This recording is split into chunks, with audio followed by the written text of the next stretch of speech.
علیکم سامعین، 15 جمادی الاولیٰ اور 30 نومبر ہے۔ خبر کا عنوان ہے تلنگانہ میں ووٹنگ شروع۔ خبر تھوڑی تفصیل سے سنیے۔ جناب اسد الدین صاحب اویسی جو مجلس اتحاد المسلمین کے صدر ہیں، ان کی ریاست تلنگانہ میں آج ووٹنگ شروع ہو گئی ہے اور 119 اسمبلی سیٹوں کے لیے ووٹ ڈالے جا رہے ہیں۔ یہ ووٹ کا عمل صبح 7 بجے شروع ہو گیا تھا۔ اس مرتبہ وہاں 2290 امیدوار انتخابی میدان میں ہیں۔ یہاں 190 سیٹوں پر ووٹنگ شروع ہو چکی ہے اور تقریباً شام 6 بجے تک ووٹنگ چلتی رہے گی۔ ریاست میں 3 کروڑ 26 لاکھ سے زیادہ رائے دہندگان ہیں، ووٹر ہیں جو اپنے ووٹ کا آج استعمال کریں گے۔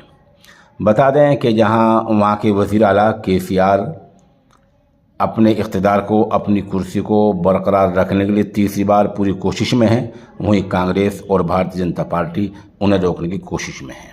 آپ ہمارے ساتھ بنے رہیں، جیسے جیسے شام تک خبر اپڈیٹ ہوتی رہے گی ہم انشاءاللہ آپ کو اس سے مطلع کرتے رہیں گے۔